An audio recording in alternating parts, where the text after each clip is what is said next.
வணக்கம் நண்பர்களே. இன்னைக்கு 2 கேள்விகள் உரையாடல்ல வந்தன. அதுக்கு ஒரு பதில் சொன்னேன். தொடர்ந்து உரையாடல் இருக்கிறதுனால அந்த பதில்களை ஒரு வகை பதிவு பண்ணலான்னு நினைக்கிறேன். ஏற்கனவே இந்த விஷயங்கள் எல்லாமே எழுத்துல பதிவு பண்ணியிருப்பேன். இது காணொளியில மறுபடியும் பதிவு பண்றேன். இதுல ஒரு பர்சனல் எக்ஸ்பிரஷன் ஒன்று இருக்கு. அதனால அப்ப இதுல ஒரு பேச்சுடைய ஒரு ஒழுக்கு இருக்கு. ஒரு எழுத்து படிக்கிறது இந்த சிக்கல் இருக்கிறவங்களுக்கு இது இன்னும் கொஞ்சம் உதவியா இருக்கலாம். முதல் கேள்வி, இன்றைக்கு இலக்கியம் படிக்கிறதுக்காக உள்ள வரக்கூடிய ஒரு இளம் வாசகனுக்கு தமிழ் இலக்கிய சூழலே வெறும் பூசல்கள், அகங்கார மோதல்கள், ஆணவ சிக்கல்கள் கொண்ட ஒரு களம் மட்டும்தான் என்கிற எண்ணம் வரும். அது ஏன்? அதை உருவாக்குவதில் உங்களுடைய பங்கு என்ன என்று ஒரு கேள்வி. அதற்கான பதில் ஒன்று, நான் கடந்த 30 ஆண்டுகளில் எந்த ஒரு இளம் எழுத்தாளரையும் அவருடைய படைப்பின் பொருட்டு இழித்தோ பழித்தோ மட்டம் தட்டியோ பேசின கிடையாது. ஒரு இளம் படைப்பாளியோட படைப்பை எதிர்மறையாக மதிப்பிட்டது கூட கிடையாது. இது படைப்பே அல்ல, இதுக்கு படைப்பு தகுதி இல்லை என்று கூட சொன்னது கிடையாது. அப்படி நான் சொன்னேன்னு சொல்லக்கூடியவங்க அதை சுட்டி காட்டலாம். ஏன்னா அது பெரும்பாலும் அந்த படைப்பாளிக்கு பயன் தராது என்ற எண்ணம் எனக்கு இருந்தது. ஒரு காலத்தில் நாங்கள் மிக கடுமையாக மாறி மாறி விமர்சனம் செய்து கொண்டோம். நான், சுரேஷ்குமார் இந்திரஜித், பாவண்ணன், கோணங்கி, எஸ் ராமகிருஷ்ணன், யுவன் சந்திரசேகர் போன்றவர்கள். ஆனால் இது எங்களுக்குள்ள கடிதங்கள் வழியாக மாறி மாறி திட்டிக்கிறது, இந்த கதையே கிடையாதுன்னு சொல்றது. ஆனால் இது எங்களை வளர்த்தது, எங்களை ஒரு சரியான வகையில் பார்க்கறதுக்கு உதவிது. அது இன்றைய இளைஞர்கள் நடுவில் வேண்டும் நான் நினைக்கிறேன். ஆனால் ஒரு எழுத்தாளர் அங்கீகாரம் பெற்ற பிறகு அந்த வகையான கருத்துக்களை நான் சொன்னது கிடையாது. ஆகவே அந்த குற்றச்சாட்டு என்பது ஒரு மனபிம்பம் மட்டும்தான். அப்படின்னா இந்த பூசல் எங்க நடக்குது? நம்மள யுவன் சந்திரசேகர் அப்படி ஏதாவது சொல்லியிருக்காங்க? எஸ் ராமகிருஷ்ணன் எந்த இளம் படைப்பாளியாவது அப்படி தூக்கி எறிந்து பேசியிருக்கிறாரா? இல்லையே. அப்ப எங்க நடக்குது இந்த பூசல்? நீங்க அதைத்தான் கவனிக்கணும். அந்த பூசல் நடப்பது முகநூல் இல்லை. முகநூல்னா என்ன? முகநூல் அதிகமாக புழங்கி கொண்டிருப்பவர்கள் யார்? ஒன்று, படைப்பு சக்தியை இழந்து விட்ட எழுத்தாளர்கள். ஏற்கனவே எழுதி கொண்டிருப்பவர்கள் கூட அல்ல, ஏற்கனவே பெருசா ஒன்று எழுதியிருக்க மாட்டாங்க, அந்த எழுத்து இப்ப கிடையாது. அவங்களுக்கே தெரியும் அவங்களால ஒன்று எழுத முடியாது, அந்த காலம் முடிந்து போய்விட்டது. பெரும்பாலானவர்கள் உலகியல் சார்ந்த ஈடுபாடுகளால் திசை தாரி மாறி போனவர்களா இருப்பாங்க. ஒரு ப்ரமோஷனுக்காக இலக்கியத்தை விட்டவங்க இருக்காங்க, ஒரு வீடு கட்டுறதுக்காக இலக்கியத்தை விட்டவங்க இருக்கிறாங்க, பிள்ளைங்க படிப்புக்காக 10-15 ஆண்டுகள் இலக்கியத்தை விட்டுட்டு போனவங்க இருக்கிறாங்க. திரும்பி வந்து அவங்களுக்கு இங்க ஒரு இடம் இல்லைன்னு உணர்றாங்க, அவங்களால ஒன்றும் எழுத முடியலன்னு தெரியுது. ஆகவே முகநூலில் போய் உட்கார்ந்துக்கிட்டு எல்லாமே கெட்டு குட்டிச்சோரா போச்சு என்று பிளாக்கான வைக்கிறார்கள். யாரையாவது போய் சண்டையை போட்டு வம்பிழுத்து வசைபாடி அவமதித்து தங்களுடைய இருப்பை நிறுவிக்கொண்டே இருக்கிறார்கள். அதிலே அவங்களுக்கு சூட்சுமம்லாம் இருக்கு. இணையத்திலே யார் அதிகமாக வசைபாடப்படுகிறார்களோ அவர்களை போய் இவங்களும் வசைபாடுவாங்க. அப்போ அவங்களை ஏற்கனவே வசப்பாட்டிட்டு இருக்கவரெல்லாம் வந்து ஆமா தோழர், அப்படித்தான் தோழர் என்று ஒரு ஆதரவை தெரிவிப்பார்கள். இவங்களுக்கு முகநூலில் இவங்களுடைய இருப்பு நிறுவப்படும். இது ஒரு தரப்பு. இன்னொரு தரப்பு உண்டு. எதையும் பெருசா படிச்சிருக்க மாட்டாங்க, 1 வருஷம் 2 வருஷம் ஏதாவது புரட்டி பார்த்துருப்பாங்க. இதை நாமளும் பண்ணலாமே என்று தோண்டி கவிதைகள், கதைகள், கட்டுரைகள் எழுதியிருப்பாங்க, அதை புத்தகமா போட்டிருப்பாங்க. அதுக்கு ஒரு மதிப்பும் கிடையாது. ஏன்னா இலக்கியம் என்பது அவ்வளவு எளிதாக வருவதல்ல. எந்த துறையிலும் சாதனைகள் எளிதாக நடப்பதில்லை. அதற்கு பின்னால் ஒரு பெரும் உழைப்பும் கனவும் தொடர் ஈடுபாடு இருக்கு. அது இல்லாம மேலோட்டமா செய்யக்கூடிய முயற்சிகளுக்கு என்ன மதிப்பு இருக்கோ அந்த மதிப்பு அவங்களுக்கு இருக்கும். அப்புறம் ஒரு கட்டத்துல அந்த கசப்புகளை திரட்டி கொள்வார்கள். முகநூலில் போய் உட்கார்ந்து கொண்டு இன்றைக்கு எல்லாம் இலக்கியமே கசித்து போச்சு, இதெல்லாம் ஆள் பிடிச்சுதான் இன்னைக்கு பாராட்டுறாங்க அப்படின்னு பிளாக்கான வைப்பாங்க. அதுக்கப்புறம் ஒவ்வொரு இடத்துல போய் யாரையாவது வசைபாடி புகழ்பெற்றிருப்பவர்களை இன்னும் வசைபாடி தங்களுக்கு ஒன்று ஆதரவை உருவாக்க முயல்வார்கள். இந்த கும்பல் திரண்டு இணையத்திலே ஒரு இலக்கிய வசைபாடி கும்பலை உருவாக்கி இருக்கிறது. இவர்களால் தொடர்ந்து இந்த வசைபாடலை நிகழ்த்தி கொண்டிருக்கிறார். இது கூட ஒரு 15-20% தான். பாக்கி 85% இருக்கிறது அரசியலாளர்கள், அரசியல்வாதிகள் அல்ல. அரசியல்வாதிகள் 2 வகை. ஒன்று அதிகார அரசியல்வாதி. அதிகார அரசியல்வாதிக்கு இந்த முகநூலில் வந்து சண்டை போடுறதுக்கெல்லாம் நேரம் இல்லை. அவன் பணத்தையும் அதிகாரத்தையும் தேடி போயிட்டே இருப்பான். அதுக்கு என்ன பண்ணணும்னு அவனுக்கு தெரியும், அதை பண்ணிட்டு இருப்பான். அவனுக்கு இதெல்லாமே சல்லிசான உலகங்கள். அவன் அள்ள வேண்டிய தங்க சுரங்கங்கள் வேற இருக்கு, அங்க போயிட்டே இருப்பாங்க. அவங்களுக்கு இதெல்லாம் தெரிஞ்சே இருக்காது. அவங்க தான் உண்மையான அரசியல்வாதிகள். அரசியல்வாதிகள் 90% பேர் அப்படித்தான். இன்னொன்று உண்மையிலே கொள்கை அரசியல் கொண்டவர்கள். அந்த கொள்கை அரசியல் கொண்டவர்கள் இங்க வந்து இந்த முகநூல் சண்டைகளை போட்டுட்டு இருக்க மாட்டாங்க. அவங்களுக்கு அவங்க கொள்கைகளை பரப்பவும் நிலைநிறுத்தவும் போராட்ட களங்கள் மக்களிடையே இருக்கின்றன. அங்க போய் பணிபுரிந்து கொண்டிருப்பார்கள். அப்படி பணிபுரிபவர்கள் பல பேர் உண்டு, எனக்கே தெரியும் பல பேரை. அப்ப இவங்க யார்? இவங்க அரசியலாளர்கள். இவங்க ஒரு அரசியல் தரப்பை எடுத்துட்டு இருக்காங்க. அந்த அரசியல் தரப்பை தங்களுடைய மனச்சோர்வுகளை காழ்ப்புகளை கொட்டுவதற்கான ஒரு ஊடகமாக பயன்படுத்திக் கொள்கிறார், ஒரு சாக்காக பயன்படுத்திக் கொள்கிறார். அதாவது நான் திராவிட கருத்து கொண்டவன், திராவிடன் ஸ்டாக், ஆகவே நான் மற்ற எல்லாரையும் திட்டுவேன். நான் இந்துத்துவா, நான் வந்து இந்து ராஜ்யத்துக்காக வாழக்கூடியவன், ஆகவே நான் மற்ற எல்லாரையும் திட்டுவேன். தமிழ் தேசியத்துக்காக உயிரை வச்சுட்டு இருக்கேன், ஆகவே நான் மற்ற எல்லாரையும் திட்டுவேன். நான் இஸ்லாமிய பேரரசு உருவாடுங்கிறதுக்காக வாழ்ந்துட்டு இருக்கேன், ஆகவே நான் எல்லாரையும் திட்டுவேன். நான் வந்து முற்போக்கு இடதுசாரி தோழர், ஆகவே நான் எல்லாரையும் திட்டுவேன்.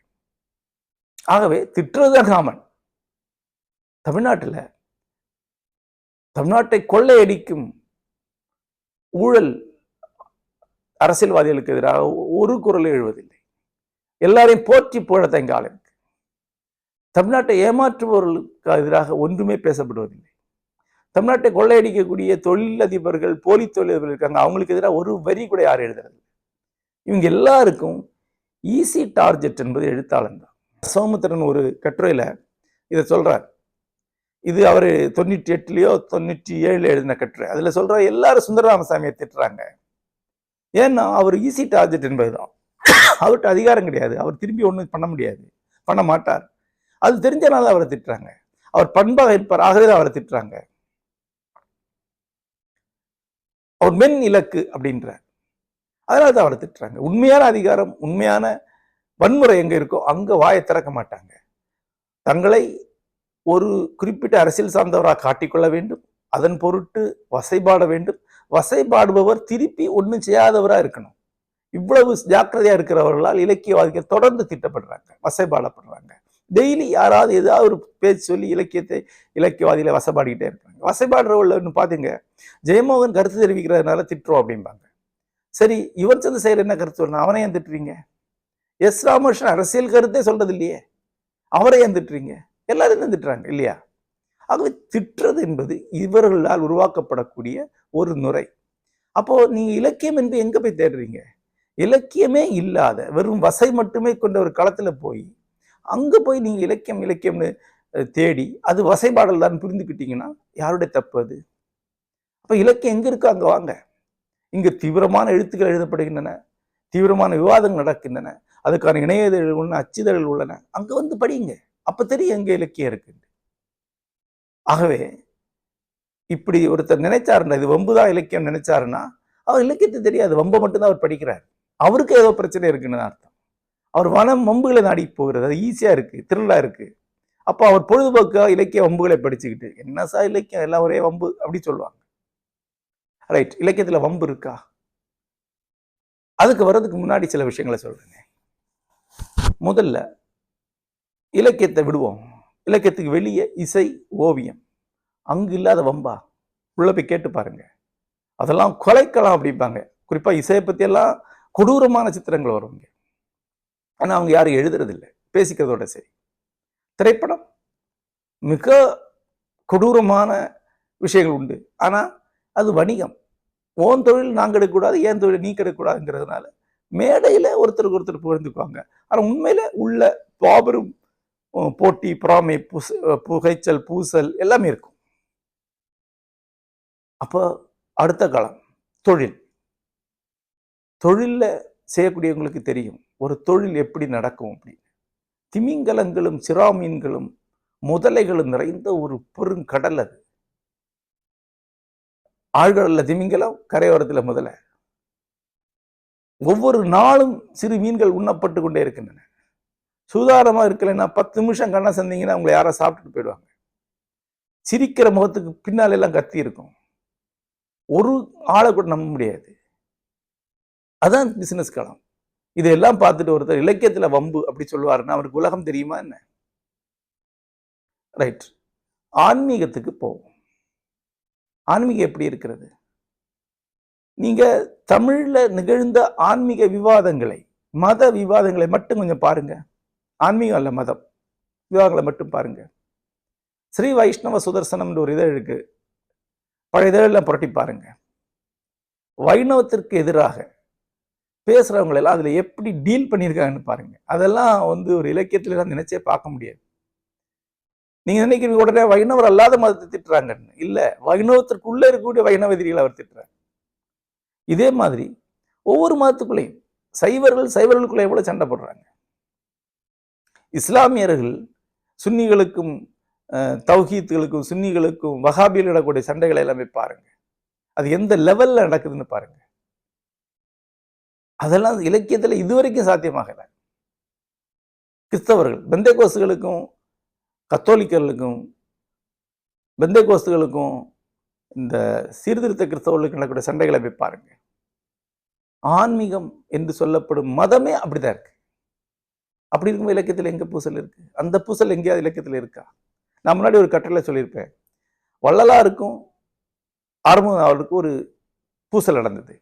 அந்த பூசல 2 தரப்பு மாறி மாறி எழுதிக்கிட்ட கட்டுரைகளுடைய தரம் இருக்க, அதை இலக்கியம் எவ்வளவு கீழே இறங்கலாம்னு சென்றடைய முடியாது. அவ்வளவு லோவல். ஒரு கட்டுரையில ஒருத்தர் சொல்றாரு, இவ்வளவுத்தை இப்போது எழுதுகிறேன், எஞ்சியது பின்னால் வரும் அப்படிங்கிறார். அதுக்கு அவர் பதில் சொல்றாரு, பின்னால் வருவது பன்றிகளுக்கு உதவும், முன்னால் வாடா, முன்னால் வந்து சொல்லு, இன்னும் எனக்கு முன்னால் வருவதை பிடித்துக்கொள் என்கிறார். இந்த லெவல்ல யாரும் எழுதுனது இல்லையே. இலக்கியத்துல பூசல் இருக்கா? இருக்கு. கருத்து தரப்புகள் எங்க இருக்கோ அங்கெல்லாம் பூசல் இருக்கும். இலக்கியம் என்பது நல்லுபதேசங்கள், நல்ல கருத்துக்கள் மட்டுமே பரிமாறப்படக்கூடிய, அன்பு பரிமாறக்கூடிய ஒரு களம் அல்ல. இது கருத்து களம். இந்த கருத்து களத்துல இந்த சமூகத்துல இன்றைக்கு இருக்கக்கூடிய எல்லா கருத்து தரப்புக்கும் ஒரு இடம் இருக்கு. அந்த கருத்து தரப்புகள் ஒன்றை ஒன்று மறுத்து மோதி விவாதித்து முன் நகர முடியும். அப்படிதான் முன் நகர முடியும். இப்போ இந்த இலக்கியத்தில் இன்றைக்கு இருக்கக்கூடிய வலுவான தரப்புகள் என்ன? ஒன்று அழகியல் தரப்பு. இலக்கியத்தை அழகியலாக மட்டும்தான் பார்க்கணும் என்று சொல்லப்படும். வாழ்க்கையோட அழகு, வாழ்க்கையோட நுட்பங்கள், வாழ்க்கையோட விரிவு ஆகியவற்றை மட்டும்தான் இலக்கியத்துல பார்க்கணும். இலக்கியம் என்பது வாழ்க்கையை சொல்லக்கூடிய ஒரு கூறுமுறை என்று எண்ணம் கொண்டவர்கள் அழகியல் விமர்சகர்கள், அழகியல் தரப்பு. இல்ல சமூக மாற்றம், சமூகத்தினுடைய முற்போக்கான நகர்வு, உழைக்கும் மக்கள், ஏழை எளியவர்களின் நலன் ஆகியவற்றை முன்வைத்து தான் எழுதணும். அதுதான் இலக்கியம் சொல்லக்கூடிய இடதுசாரி தரப்பு, முற்போக்கு தரப்பு. இது 2 வலுவான தரப்புகள். என்றைக்கு இந்த தரப்புக்கு இடையில விவாதம் நடந்துகிட்டே தான் இருக்கும். இவங்க ஒருத்தருக்கு ஒருத்தர் ஒத்துக்கவே முடியாது, ஒத்துக்க மாட்டாங்க. மூன்றாவதாக திராவிட அரசியல் ஒரு தரப்பு இருக்கு. அது அவ்வளவு வலுவான தரப்பு அல்ல, அவங்களுக்கு பெரிய குரல் கிடையாது, அதனால அவங்க இருக்காங்க. இன்னும் பல தரப்புகள் உண்டு. இந்த தரப்புகளுக்கு இடையில மிக கடுமையான மோதல் நடந்துகிட்டே தான் இருக்கும். அண்மை காலமாக இந்துத்துவ குரல்கள் இலக்கியத்துக்குள்ள வருது. இந்து மத பெருமை, இந்திய தேச பெருமை ஆகியவற்றை தான் நாங்கள் எழுதணும். அது எழுதாத எல்லாத்தையும் நாம் நிராகரிப்போம். இந்த குரல்கள் இலக்கியத்துக்குள்ள மிக வலுவான ஈட்டி முனைகள் ஒன்றை ஒன்று உரசி பொறி பறக்கிறது மாதிரி தான் நடக்கும். அந்த விவாதம் இங்க இருக்கும். அந்த விவாதம் தானே இதனுடைய உயிர் துடிப்பு. அந்த விவாத வழியத்தானே இது முன்னேறணும். தத்துவம், இலக்கியம் எல்லா காலத்திலும் இப்படித்தானே இருந்திருக்கு. அப்புறம் அழகியல் தரப்புக்குள்ளேயே 2 தரப்பு இருக்கும். ஒன்று அழகியல் தரப்புல ஒரு தரார் என்ன சொல்லுவாங்க, இலக்கியம் என்பது ஒரு டிரான்ஸ், ஒரு பித்து நிலையில தன்னியல்பா வெளிப்படக்கூடியது, தன்னை கடந்து வெளிப்படக்கூடியது, ஆசிரியனை மீறி வெளிப்படக்கூடியது, அதுதான் இலக்கியம். இன்னொரு தரப்பு என்ன சொல்லுவாங்க, ஒரு ஜுவல் மாதிரி, ஒரு நகை மாதிரி வெல் ஆர்டிகுலேட்டா பர்ஃபெக்டா செய்யப்படக்கூடிய இலக்கியம், மிக கச்சிதமா இருக்கணும், ஒரு சொல் ஜாஸ்தி ஆகக்கூடாது. இந்த 2 தரப்பு மாறி மாறி சண்டை போடும். இது சண்டை அல்ல, விவாதம். அந்த விவாதம் சில சமயங்கள்ல ஒரு தனிப்பட்ட எல்லையை கடந்து கூட சில சமயங்களில் வரலாம். ஏன்னா மனிதர்கள் பெரும்பாலும் கலைஞர் உணர்ச்சி வசப்படக்கூடியவர். அது ஒரு சின்ன எல்லை மீறப்படும். அதெல்லாம் வச்சுக்கிட்டு இது வெறும் சண்டை சச்சரவு பூசல் நினைச்சீங்கன்னா இலக்கியத்தை ஒருபோது நீங்க புரிஞ்சு கொள்ள போவதில்லை. அப்புறம் இன்னொன்று இருக்கு. இதுல ஏதேனும் ஒரு தரப்பை எடுத்து நீங்க பேசணும்னா நீங்க சில ஆண்டுகள் இலக்கியத்தை படிக்கணும். ஒரு 10 ஆண்டுகள் இலக்கியத்தை படிங்க. தமிழ் எழுதப்பட்ட முக்கியமான படைப்புகள் எல்லாம் படிங்க. ஒரு தெளிவு வரட்டும். அதுக்கப்புறம் நீங்க ஒரு சைடு எடுத்து பேசலாம். ஆனா இன்றைக்கு என்ன நடக்குதுன்னா, ஒரு 6 மாசமோ 1 வருஷமோ இலக்கியத்தை புரட்டி பார்த்தவங்களாம் அவங்களுக்கு ஒரு Facebook அக்கௌண்ட் இருந்துன்னா அதுக்குள்ள போய் இந்த பூசல்ல சண்டை ஒரு தரப்பு எடுத்துட்டு சண்டை போட ஆரம்பிச்சிடுறாங்க. அப்போ ஒன்றும் தெரியாமலே சண்டைக்குள்ள போயிடுறாங்க. ஒன்றும் தெரியாமலே பூசலுக்குள்ள போயிடுறாங்க. பூசல் பெருசா தெரியறதுக்கு இது ஒரு காரணம். சின்ன சின்ன பசங்க ஏதாவது படிச்சிருக்கானான்னு பார்த்தா ஒரு 10 கவிதை 2 நாவல் ஒரு சிறுகதை படிச்சிருப்பான். ஆனா அவன் ஒரு தரப்பாக அங்க சவுண்ட் விட ஆரம்பிச்சிடும். இது தமிழ்நாட்டில் சமூக வலைத்தளங்கள் உருவாக்கக்கூடிய அவலம். அவ்வளவுதான். ரைட். அப்ப அடுத்த கேள்வி இருக்கு. விவாதங்கள்ல எழுத்தாளனுடைய ஈகோ இருக்கா? இருக்கு. எழுத்தாளனுடைய ஈகோ எப்பவுமே எழுத்தினுடைய பிரிக்க முடியாத பகுதி. ஒரு சிக்கலான கேள்வி. ஈகோ என்பது ஒரு தனி மனிதனுக்கு ஒரு அழுக்கு. ஒரு ஈகோஸ்டிக் பர்சன் என்பவன் ஒரு மாதிரி திரிவுபட்ட ஒரு மனிதன். ஒரு விதமான அதிகாரத்தை பிறர் மேல் செலுத்துபவன், பிறரை ஆதிக்கம் செலுத்துபவன், பிறர் தன்னை பணிய வேண்டும் நினைக்கக்கூடியவன். அது ஒரு அழுக்கு தான். அவன் உறுதியாக எந்த இடத்துல என்னால் சொல்ல முடியும், ஜெயமோகன் என்ற மனிதன் மிக சாமானியனான ஒருவன். அவனுக்கு ஈகோ எல்லாம் ஒன்றும் கிடையாது. எனக்கு ஈகோ நிறைந்த ஒரு மனிதனா இருந்தான்னா உலகம் முழுக்க இத்தனை 1000 வாசகர்கள், இத்தனை 100 நண்பர்கள் எனக்கு இருக்க மாட்டாங்க. அந்த நண்பர்கள் யாரும் மிக சாதாரணமானவர்கள் கிடையாது. மிகப்பெரிய ஒருங்கிணைப்பாளர்கள், மிகப்பெரிய வாசகர்கள், தொழிலதிபர்கள், நண்பர்கள், எல்லா களத்திலும் நண்பர்கள் இருக்காங்க. அவங்க தங்கள் துறைகளில் சாதனையாளர்களா இருக்காங்க. இளம் நண்பர்கள் அவங்க எல்லாம் எதிர்காலத்தில் மிக முக்கியமான படைப்பாளி வரக்கூடியவங்க. அவங்களுக்கு எல்லாம் தெரியும் அந்த ஈகோலாம் என்கிட்ட கிடையாது. மனிதனாக, நண்பனாக, மிக எளியவனாக, விளையாட்டு தோழனாக தான் இன்னைக்கு வரைக்கும் இருந்துட்டு இருக்கேன். என்னுடைய மனைவி சொல்வது போல என்னுடைய உள்ளத்தின் வயது என்பது 10 15 தான். அவன் அப்படிதான் என்ன நடத்துவான். சும்மா கடைங்கிற டோன்ல தான் இன்னைக்கு வரைக்கும் நடத்திட்டு இருக்கா. அந்த வயசுல தான் நான் இருக்கேன். ஒரு சிறுவனாகவே இந்த வாழ்க்கையை வாழ்ந்து முடிக்கத்தான் உத்தேசிக்கிறேன். எந்த பொறுப்பற்றவனாக மனம் போன போக்கில் விளையாட்டுத்தனமா வாழி விளையாடி ஆடி பாடி முடிக்கக்கூடியவனா தான் இருக்கேன். அதுல ஈகோலாம் கிடையாது. ஆனால் எழுத்தாளனாக எனக்கு ஈகோ உண்டு. அந்த எழுத்தாளர் ஈகோ என்ன காரணத்துக்காக தேவைப்படுகிறது என்றால், இந்த தமிழ் சமுதாயத்துல ஈகோ இல்லைன்னா நீங்க எப்படிங்க எழுத முடியும்? முதல்ல எழுத்தாளனா இருக்கிறதுக்கு ஒரு ஈகோ வேணும். இந்த இலக்கியம் என்பது என்ன? ஒரு ஒரு 3000 ஆண்டுகளாக நமக்கு இலக்கியம் கிடைக்க ஆரம்பிக்குது. இந்த 3000 ஆண்டுகளை எவ்வளவு மேதைகள், எவ்வளவு பெரிய அறிஞர்களாக எழுதி தொகுத்த இந்த மாபெரும் பிரம்மாண்டமான இந்த இலக்கிய உலகம் கண்முன்னர் இருக்கும்போது நானும் ஒன்ன எழுதி வைப்பேன் அப்படி சொல்லதே ஈகோ தான். அந்த ஈகோ இல்லைன்னா நீங்க எழுதவே முடியாது. என்னுடைய குரலுக்கு ஒரு சின்ன இடம் இருக்குங்க. நானும் ஒன்றும் வேஸ்ட் இல்லை. ஒரு துளினா ஒரு துளி நான் சேர்க்கிறேன் அப்படின்னு ஒருத்தனுக்கு தோணுது இல்லை, அது ஈகோ தான். அந்த ஈகோ வேணும், இல்லைன்னா எழுதவே முடியாது. நான்லாம் யாருங்க அப்படின்னு ஒருத்தர் சொன்னா அவனால் எழுத முடியாது. அப்படி சொல்றவங்க இருக்கிறாங்க. அதுல சும்மா பாவலாதான். ஒருத்தர் சொல்றாரு, நான்லாம் ஒண்ணுமே இல்லைங்க, எனக்கெல்லாம் ஒன்றும் எழுத்து இல்லை, நான்லாம் சாதாரணம் அப்படி சொல்றாரு இல்லையா? அப்போ அவர்கிட்ட போய் ஆமாங்க நீங்க ஒண்ணுமே இல்லை, நீங்க சாதாரணம், நீங்க ஒத்துக்கு சொல்லுங்க என்ன ஆகுன்னு தெரியும், கட்டிச்சு குதறிட்டு வரவர். அதோட போலித்தனடக்கம் தான். உண்மையில எல்லா எழுத்தாளனுக்கும் நான் எழுதுவது ஒரு மதிப்புள்ள விஷயம்தாங்கிற ஈகோ இருக்கும், இல்லைன்னா அவனால் எழுத முடியாது. ரெண்டாவதாக இந்த ஈகோ வச்சுதான் இந்த சமூகத்தில் அவன் வாழ முடியும். அவன் எழுத்தாளனாக எங்கேயுமே தன்னை முன்வைக்க முடியாது. அலுவலகத்துல, குடும்பத்துல எங்கேயுமே எழுத்தாளனை முன்வைக்க முடியாது. எழுத்தாளனுக்கு இந்த சமூகத்துல எந்த மதிப்பும் கிடையாது. எழுத்தாளன்பா இங்க வெறுக்கப்படக்கூடிய, கேலி செய்யப்படக்கூடிய ஒரு ஆளுமை. யோசித்து பாருங்க. நீங்க இன்னைக்கு போய் ஊடகங்கள்ல பாருங்க, யாரோ எழுத்தாளனை யாரோ திட்டிகிட்டே இருப்பாங்க.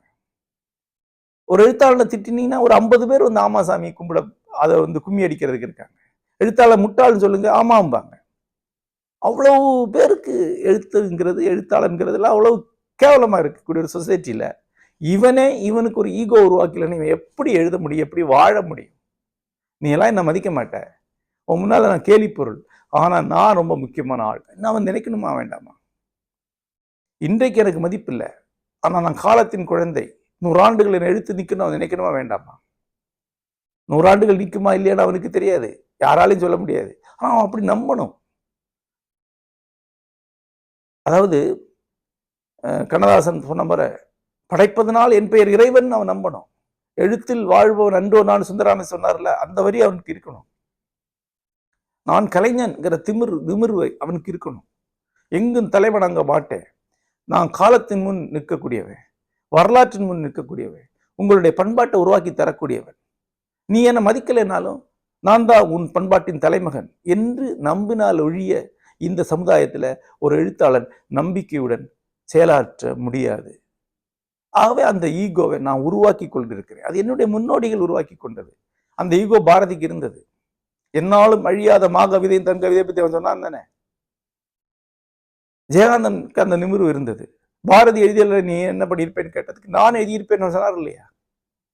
சுந்தரராமசாமிக்கு அந்த நிமிர்வு இருந்தது. குடித்து ரோட்ல கடந்தாலும் ஜி நாகராஜனுக்கு அந்த நிமிர்வு இருந்தது. அந்த நிமிர்வு ஜெயமோகனுக்கு உண்டு.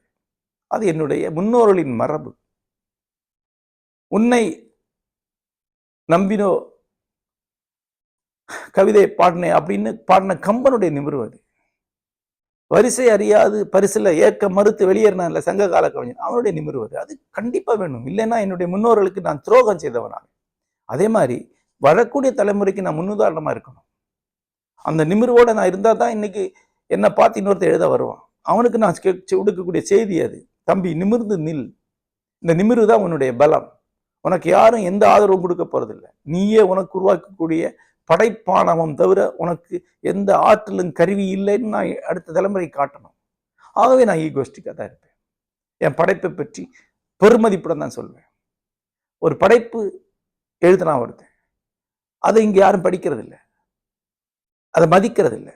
அப்போ அவனுக்கு அந்த நம்பிக்கை இருக்கணும்ல, நான் எழுதியிருக்கேன் அப்படின்னு. சாதாரணமா ஒரு 50 பக்கம் 100 பக்கத்துல ஒரு கதை எழுதினவனுக்கே எவ்வளவு திமிர் இருக்கு, அகங்காரம் இருக்குன்னா, வெண்முரசு எழுதினவனுக்கு அந்த நிமிர்வு இருக்கணுமா வேண்டாமா? இருக்கும். வெண்முரசை ஒரு நாவல் படித்தவர்களுக்கு தெரியும், இந்த ஆணவம் என்பது மிக குறைவானதான், ஒன்றும் பெருசா ஒன்றும் இல்லை. கடைசியா ஒன்று இருக்கு. ஒரு படைப்பாளிக்கு படைப்பு சார்ந்த ஆணவம் இயற்கையாகவே வரும். ஏன்னா அவன் சாதாரணமான ஆள், அவன் சர்வசாதாரணமான ஆள். ஆனா படைக்கும் போது வேறொன்று நிகழுது. இலக்கிய படைப்பு என்பது தெரிஞ்சதை எழுதுறதில்லை, தெரியாத உலகத்திற்குள் செல்வது, தெரியாததை எழுதுவது. இலக்கிய படைப்புக்கு நிறைய வர்ணனைகள் இருக்குங்க. ஒன்று ரைட் இன்டு தி அன்கான்சியஸ் என்பாங்க. ஒரு மனிதனுடைய அறியப்படாத ஆழத்திற்குள் அவன் ஊடுருவி செல்வதுதான் எழுத்து. ட்ரீமிங் த்ரூ லாங்குவேஜ் அப்படிங்க, மொழி வழியா கனவு காண்பது தான். ஒரு கனவு எந்த அளவுக்கு தன்னிச்சையா போகுது அந்த அளவுக்கு தன்னிச்சையா போகும் படைப்பு. அவன் எழுதி முடிச்ச பிறகு அவன் வழியா அது நிகழ்ந்திருக்கு. இது எப்படி நிகழ்ந்து அவனுக்கு ஆச்சரியமா இருக்கும். எழுதும் கணத்துல அவனுக்கு வரக்கூடிய மெமரி பவர் அவனுக்கு பிரமிப்பூட்டக்கூடியதா இருக்கும். பல மடங்கு நினைவு போனும் அவனுக்கு வரும். எங்கெங்கோ புதையுண்ட விஷயங்கள் அது நினைவு வரும். அப்போ மொத்தமா வந்து திரண்டு நிற்கும் போது அதை பார்த்து அவனுக்கே ஒரு பெரும் பிரமிப்பு வரும். எனக்கு விஷ்ணுபுரத்தை பார்த்து அந்த பிரமிப்பு வந்திருக்கு, கொற்றவை பார்த்து அந்த பிரமிப்பு வந்திருக்கு, காடு பார்த்து அந்த பிரமிப்பு வந்திருக்கு, வெண்முரசு பார்த்து நானே மலைச்சுதான் நிற்கிறேன். அது எவ்வளவு பெருசு, அந்த அளவுக்கு நான் சின்னவன். அது ரொம்ப பெருசு. அது ஒரு கலை கோபுரம். ஜெயமோகன் சாதாரண ஒரு ஆள், இது எனக்கு தெரியும். ஆக என் வழியா அது நடந்திருக்கும் போது எழுத்தாளனுக்கு அந்த நிமிரு கம்பீரம் வரும். அதான் நான் படைப்பதனால் நான் இறைவன் ஒருத்தன் சொல்றான். அந்த நிமிரு அவனுக்கு ஒரு ஈகோ கொடுக்கும். ஆகவே தனி மனித ஈகோ என்பது ஒரு நோய், படைப்பானவம் என்பது ஒரு பெரிய அருள், ஒரு பெரிய கருவி, புனிதமானது. அதுதான் இந்த உலகத்தை முன்னெடுத்து செல்லக்கூடியது. இந்த உலகத்தின் பொருட்டு ஒருத்தர் சிந்திக்கிறான், அந்த உலகம் அவனுக்கு எந்த மதிப்பும் கொடுக்கறது இல்லை, ஆனாலும் அவன் சிந்திக்கிறான்னா அதுக்கு காரணம் அந்த படைப்பானவன் தான். இந்த படைப்பானவன் காரணமாக சில தருணங்கள்ல இலக்கியவாதிகள் தங்களுடைய எல்லையை தாண்டி சில கடுமையான சொற்றொடர்களை சொல்லக்கூடும், சில கடுமையான பூசல்களை சொல்லக்கூடும். அதை நீங்க மன்னிக்கத்தான் வேணும். அப்புறம் இலக்கியவாதி என்பவன் ஒரு ஆண்டு அவிந்து அடங்கின சான்றோன் கிடையாது. என்னை பத்தி அப்படி யாராவது நம்பி இருந்தீங்கன்னா அது வேண்டாம்னு சொல்லுவேன். அதனாலதான் நான் என்னை யாராவது குரு என்று ஆசார் என்று சொன்னா தயவு செய்து சொல்லாதீங்க. எழுத்தாளன் அப்படி இல்லை, நான் அப்படி இல்லை. ஒருத்தருடைய ஆசிரியர் பொறுப்பை நான் ஏற்றுக்கொள்ள மாட்டேன். ஏன்னா நான் ரொம்ப இம்பேலன்ஸ்டான ஆள், எனக்கு தெரியும். உணர்ச்சி கொந்தளிப்பு நிறைந்த ஆள் தான், கனவு கொந்தளிப்பு நிறைந்த ஆள் தான். என் மேல எனக்கு கட்டுப்பாடு ரொம்ப குறைவு. என்னுடைய மகத்தான படைப்புகளை நான் எழுதுகிற நேரத்தில் பித்தன் மாதிரி தான் இருந்திருக்கேன். தற்கொலைக்கும் கொலைக்கு நடுவில் தான் வாழ்ந்திருக்கேன். பைத்தியத்திற்கும் கனவுக்கு நடுவில் தான் வாழ்ந்திருக்கேன். என்ன மிக கட்டுப்படுத்தி நான் ஒரு சமநிலையோட கொண்டு போயிருக்கேன். அதற்கு ஊழ் வினையால், நல்லூழால் எனக்கு கிடைத்த என்னுடைய மனைவி ஒரு முக்கியமான காரணம். என்னோட மனைவி மாதிரி ஒரு பெண்மணி எனக்கு அமையாவிட்டால் நான் வன்முறையாளனாகவோ அல்லது காம பைத்தியமாக எல்லாம் ஆக வாய்ப்பு இருக்கு. அப்படிப்பட்ட எனக்கு யாருடைய ஆசிரியராக இருக்கக்கூடிய தகுதி கிடையாது. குரு அல்ல, ஆசிரியர் அல்ல. ஆசான் என்ன நண்பர்கள் சொல்லுவாங்க, அதை நான் ஒருபோதும் ஒத்துக்க மாட்டேன். நான் எழுத்தாளர் மட்டும்தான். ஆகவே இந்த இம்பேலன்ஸ் எனக்கு இருக்கு இல்லையா, ஆகவே என்னுடைய பேச்சில் நடத்தையிலாம் ஒரு சீரான ஒழுங்கான ஒரு தன்மை இருக்கக்கூடாது, இருக்காது. எந்த எழுத்தாளர்கிட்ட இருக்காது. தத்துவவாதிகிட்ட அது இருக்கும், எழுத்தாளர்கிட்ட அது இருக்காது. ஆகவே எழுத்தாளர்கள் அந்த எல்லையை சமயங்களை மீறி விடுவாங்க. இதெல்லாம் இலக்கியத்தில் ஒரு பூசலை உருவாக்கும். ஆனா கடந்த 30 ஆண்டுகள்ல என்னுடைய எழுத்துக்களை கூர்ந்து பாருங்க, எல்லாம் பொது வெளியில் இருக்கத்தானே செய்யுது. நண்பர்களே, இலக்கிய விமர்சனமாக ஏறத்தாழ 10,000 பக்கத்துக்கு எழுதியிருக்கேன். ஒருத்தர் வாழ்நாள் முழுக்க எழுதினா கூட வராத அளவு பக்கம் எழுதியிருக்கேன். எல்லா தமிழ் எழுத்தாளர்களை பற்றி எழுதியிருக்கேன். எல்லா தமிழ் எழுத்தாளர்கள் பற்றி விரிவாக எழுதின ஒரே விமர்சகன் நான் தான். அதெல்லாம் மிக சமன் நின்று சீர்தூக்கி எழுதப்பட்ட கட்டுரைகள். எதுலையுமே ஒரு நிராகரிப்போ நக்கலோ நையாண்டியெல்லாம் ஒன்றும் கிடையாது. எந்த எதிர்மறை பண்பும் கிடையாது. அதை கொள்வது கொண்டு தள்ளுவதை தள்ளி எழுதப்பட்டவை. அப்படித்தான் தொகுக்கப்படாத கட்டுரைகள் இருக்கின்றன.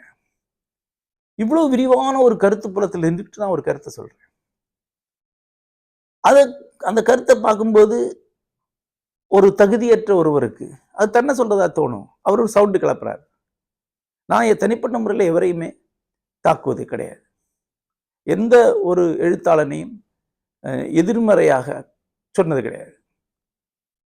அப்ப எப்போ சொல்லியிருப்பேன், ஒரு போலி எழுத்து வரும்போது இது போலி என்று சொல்லி ஆகணும். அது ஒரு காலக்கடமை, ஒரு விமர்சனம் செஞ்சு சொல்லிதாகணும். தோல்வியுற்ற படைப்பை தோல்வி தோல்வின்னு சொல்ல வேண்டியதில்லை. ஆனா போலி, பொய் என்றால் அது பொய் என்று சொல்லணும். இன்னொன்று, அப்படிப்பட்ட ஒரு பொய்யான எழுத்து விருதுகள் பெற்று முன்னிறுத்தப்படும் என்றால் இது பொய்யான எழுத்து, இந்த விருதுக்கு தகுதியற்றது என்று சொல்லணும். சொல்வதற்கான துணிவும் சொல்வதற்கான நேர்மையும் எழுத்தாளனுக்கு தேவை. இது எல்லாம் இலக்கியத்துக்குள்ள இருக்கிறவங்களுக்கு இது ஏன் சொல்லப்படுறதுலாம் தெரியும். இலக்கியம் கொஞ்சம் படிக்கிறவங்களுக்கு ஜெயமோகன் எவ்வளவு வால்யூம்ஸ் எழுதியிருக்கிறார், எந்த கருத்து புறத்திலிருந்து தன் கருத்தை சொல்றாருன்னு தெரியும். இது எதுவுமே படிக்காம முகநூலில் கும்மி அடிக்கக்கூடிய ஒருவனுக்கு ஜெயமோகன் ஏதோ ஒன்று சொல்றாரு, ஒன்று 10 பேர் திட்டுறாங்க அப்படின்னா இவர் அவங்க திட்டுறதுக்காக தான் சொல்றாரு, இவர் பாப்புலாரிட்டிக்காக ஏதாவது சொல்றாரு என்று கிளப்பி விடுவாங்க. அப்படிலாம் ஒன்றும் இல்லை. பாப்புலாரிட்டிலாம் இதில் கிடையாது. இந்த 4 அல்லக்கைகள் திட்டுறதுனால ஒன்றும் ஆக போறது கிடையாது. அதனால ஒரு பிரயோஜனம் கிடையாது. அங்கிருந்து ஒரு வாசகம் கூட எனக்கு வராது கிடையாது. என்னுடைய வாசகர் தேடி வரக்கூடியவன் தான். அவனுடைய இலக்கிய ரசனை, இலக்கிய தேடல் தான் என்கிட்ட கொண்டு வந்து சேர்க்குது. அப்புறம் இதே மாதிரியான இலக்கிய விமர்சன கருத்துக்களை என்னுடைய முன்னோடியில் அத்தனை பேரும் சொல்லியிருக்கிறாங்க. சுந்தராமசன் சொல்லியிருக்கிறார், ஜி நாகராஜன் சொல்லியிருக்கிறார், புதுமைப்பித்தன் சொல்லியிருக்கிறார், பாரதி சொல்லியிருக்கிறார். யாரும் சொல்லலை. இன்னும் சொல்லப்போனா பாரதியும் புதுமைப்பித்தன் எழுதின அளவுக்கு கடுமையான விமர்சனம் நான் கூட எழுதினது கிடையாது. ஆகவே இலக்கிய விமர்சனம் ஒன்றுன்னே தெரியாதவங்க, இலக்கிய கருத்து என்று ஒன்றுன்னே தெரியாதவங்க தான் இந்த மாதிரியான இதெல்லாம் பூசல், சண்டை, சச்சரவுன்னு சொல்றாங்க. இலக்கியத்துல இலக்கிய விவாதம், இலக்கிய விமர்சனம் இரண்டு கொண்டே தான் இருக்கும். அதுதான் இலக்கியத்தை வளர்க்கக்கூடியது. அந்த அளவுல தான் நான் இலக்கிய விமர்சகனாக செயல்பட்டு இருக்கேன். அது இலக்கிய என்ற இயக்கத்தை முன்னெடுக்கணுங்கிறதா. இது என்னுடைய தரப்பு, இது அழகியல் தரப்பு. இதை நான் முன்வைக்கிறேன். அதுக்கு மாற்று தரப்பு ஒருத்தர் முன்வைப்பார் என்றால் அவர் மேல எனக்கு பெரிய மரியாதை உண்டு. அவர் என்னை முழுமையாக மறுத்து சொல்றாருன்னா, ஆமா அது நல்ல மறுப்பு தானே. அப்படி மறுக்கக்கூடியவர்கள் கூட என்றும் நட்புறவுதான் இருந்திருக்கேன். அந்த விவாதம் போயிட்டே தான் இருக்கு, அது முடிவற்றது. ஆகவே இளம் எழுத்தாளர்கள் உள்ள வரும்போது, இளம் வாசகர் ஒருத்தர் உள்ள வரும்போது இந்த 2 விஷயத்தை நினைவு வைத்துக் கொள்வோம். இளம் எழுத்தாளர் நினைவுக்க வேண்டியது, எழுத்து என்பது படைப்பானுவத்திலிருந்து தான் உருவாகும். ஆகவே அது ஒரு பிழையானது அல்ல. இளம் வாசகன் ஒன்று புரிந்து கொள்ள வேண்டும். இலக்கியத்தில் கருத்து பூசல் என்று ஒன்று எப்போதும் இருக்கும். ஆனால் இலக்கியம் அதனால் இலக்கியத்தின் சாரம் என்பது படைப்பு இயக்கமும் சிந்தனையும் தான். அதனுடைய மேலோட்டமாக இருக்கக்கூடிய பூசல்களை உருவாக்குவோர்கள் இலக்கியவாதிகள் அல்ல. இலக்கியத்திலிருந்து பல்வேறு வகையில் ஒதுங்கி போன நுரைகள் அவங்கள பொருட்படுத்த வேண்டாம். இதில் உண்மையான இலக்கியம் எங்கு திகழ்கிறதோ அங்கு தேடி வருக. அங்க உங்களுக்காக ஒரு பெரிய உலகம் காத்திருக்கிறது. நன்றி.